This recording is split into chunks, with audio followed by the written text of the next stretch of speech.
All right. I'm still in the parking lot. Still verifiable. Haven't left. The one where I did the, I want the schedules, the ghost schedules, top tier military. I want them, revoked and, recalled. Excuse me. And I want the Star Charter to be reviewed now because I haven't been able to look over them, review them. I don't know if committee is doing the correct thing. I will tell you on Ay Bandito, de Ayuto, Ay Bandito. Well, actually, it was Ayuto Santa Maria, Colostomy.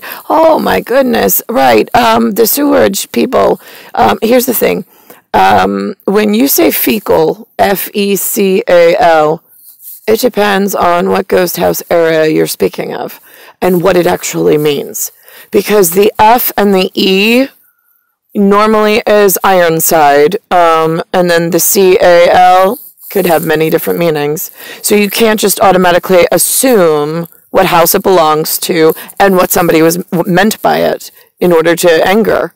The chloroforms know better.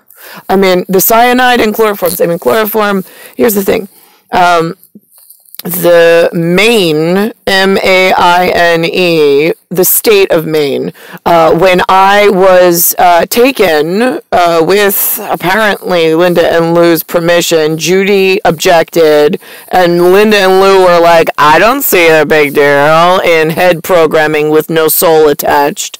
They allowed me to go in a car with Maria, Donna, Michael and Alice, and we drove up the coastline from the state of New York all the way through to the state of Boothbay Harbor, Maine.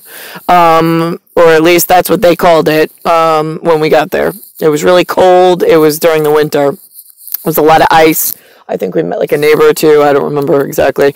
But while we were inside the living room, there was a fire burning because the heat in the house was turned lower, and that was how they were heating the house. And we were all on some like a little living room area rug, and there was no TV, which was fine for me. I mean, I wasn't allowed to watch TV really.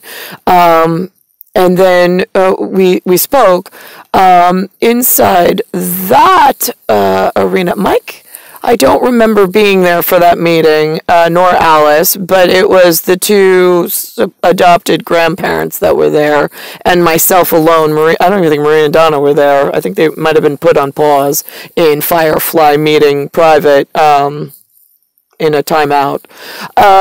And they were saying, like, listen, I know there's something going on in your future. We're trying to get a hold of it from our Spasiba group, because we don't like what's going on in our half of the world either. We're actually frightened for you and for ourselves. So what the Pocahontas and the John, Pocahontas was depicted as a Native American, which those words don't work. The Spracha does not work. She was also, and the character John, John, was as white as I am with blonde hair and blue eyes.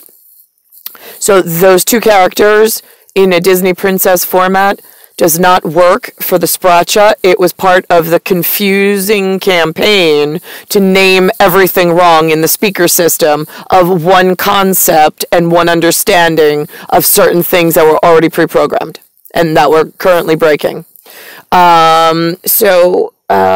Let's think about this. So I was there with these people, and he said, now, just so you know for your special area, so you can regurgitate if it comes to this later on, but also so we have record, because we do good things for people that we know are trustworthy and that are real, and then they make a record on both of our behalfs, and then the goodwill we pass forward into the next life, and so on and so forth. And they're like, we know that, that's the program you're supposed to be running, so that they were safe. So let's think about this. So the goodwill that they were passing forward was in their area when they felt they were the like street level. I guess you could say civilian. Like they think that they're civil. Like they don't believe in war and so on and so forth, which is fine. Those are the people that some of the militarized zone needs to clean out in a different method and manner than civilians are used to, because the speak of the civilians gets scary. But what the civilians don't know is that in the last several generations, with the travel and with the confusion of control of things, and my reappearance with the pod, the stories, the language, everything's gotten very mixed, almost like a colostomy bag. It doesn't matter if you speak English, French, Italian, Latin, Spanish, German, any other language. It all gets confusing when you're trying to convey a message in this type of environment where everybody speaks out of turn and way too much, and the letters don't match the definition that everybody thinks something is automatically in civilian territory. That's the project that Militia and I were trying to quietly work on around the civilians. But the civilians are not that bright, in the sense that not only are they not informed, they're not following along, like they're not following directions of what we need, at least not easily. So their suggestion was perhaps if civilian, you can't find any help in the civilian department of glasswares, whatever, ask for a level up the chloroform department. Maybe someone in the chloroform department who also does not want to scare the little civilian children, like confusing one another below, right, with too many words, right? Maybe they'll have an answer or a phone number to like come get me out of a parking lot that they all sent me to and are afraid to take responsibility and whatever, move forward.